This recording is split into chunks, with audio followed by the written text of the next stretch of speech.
Welcome to a journey back in time to the heart of medieval England, where life for the common people was defined not by power or wealth, but by survival and duty in a world ruled by kings, lords. And the church, this is the story of the peasants, the men and women who built the fields, raised the crops, and carried the weight of an entire kingdom on their weary shoulders. Through their eyes, we will witness the rhythm of daily life from dawn till dusk across the centuries that shaped England as medieval world. So close your eyes and let the echoes of the past unfold as we step into the simple yet harsh existence of the medieval peasant in the medieval countryside.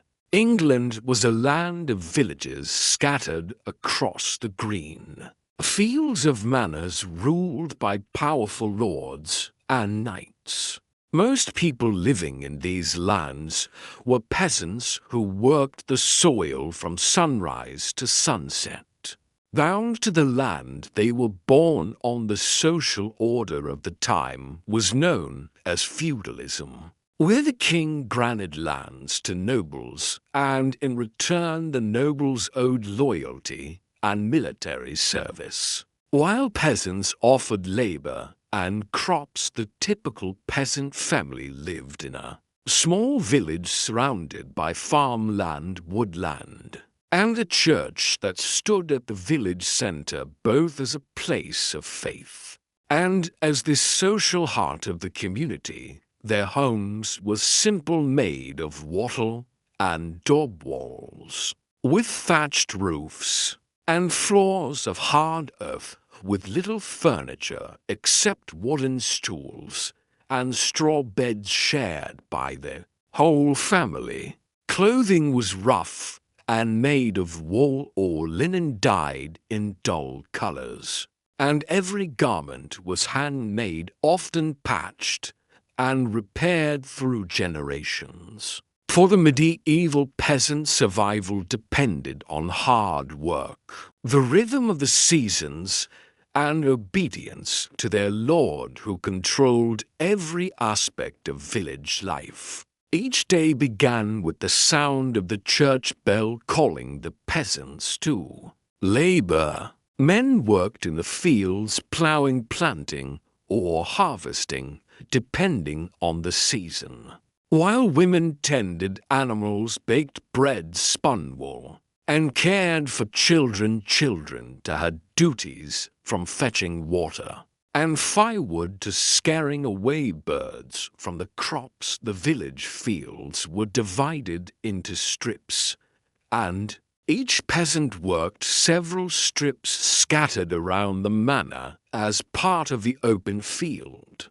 system.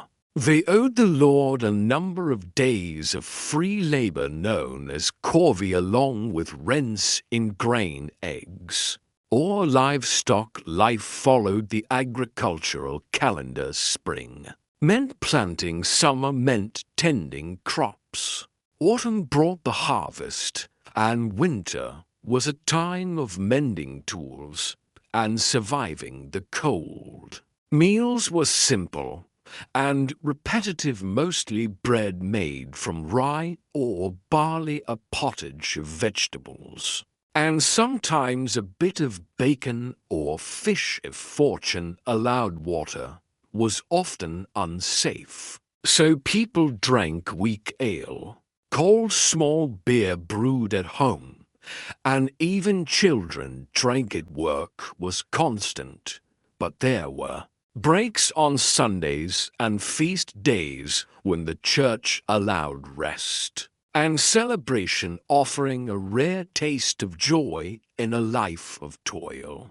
Religion ruled every corner of the peasant's life from birth to death. The church was not only a spiritual authority, but also the moral and social guide of the village. The parish priest taught obedience to God and to one as Lord, preaching that hard work and suffering on earth would bring reward in heaven.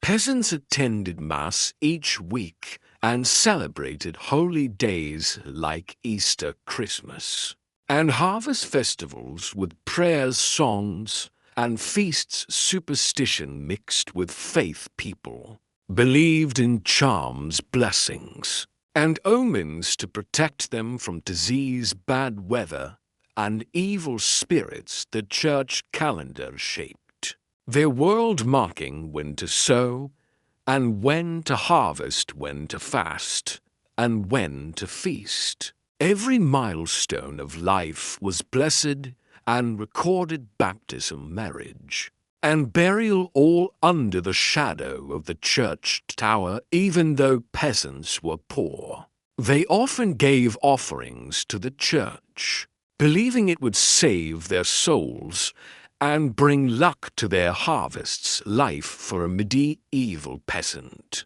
was full of struggle. Hunger, disease, and fear were constant companions. Famine struck when harvests failed, and thousands could die of starvation, especially in the harsh winters or wet summers that ruined crops. Disease, too, was a great enemy. The Black Death of the 14th century wiped out nearly half of England's population, killing peasants and nobles alike. Medicine was primitive, based on herbs and superstition, and even a small wound could become fatal.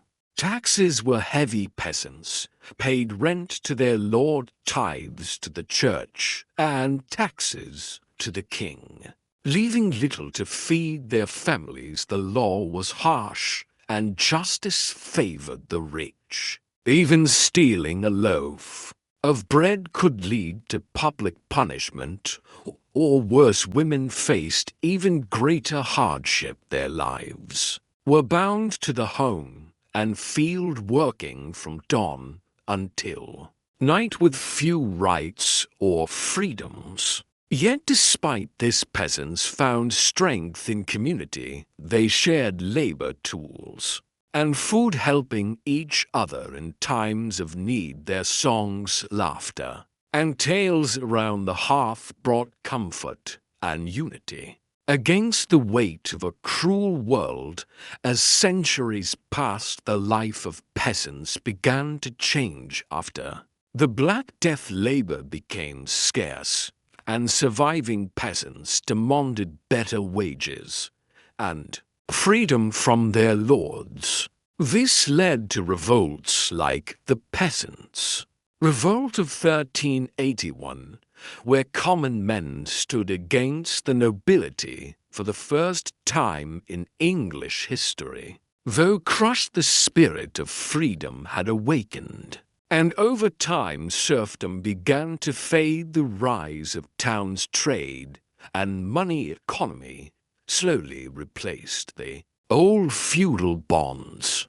By the end of the Middle Ages, peasants could rent or own land, work for wages, and send their children to new opportunities in growing cities. Their world had transformed, but their legacy remained. The sweat of their labor built the foundations of England's economy, its villages, its traditions, and its very language. Every castle, church, and cobblestone road carried the mark of their unseen hands. Though their names were forgotten, their work endured, shaping the soul of England for generations to come. And so ends the story of the medieval peasant, the humble yet vital heart of England's history. From their fields rose the strength that fed the kingdom. From their faith grew the endurance of a nation. Their world was simple, harsh, and beautiful, a story not of kings or knights, but of ordinary people who built the extraordinary.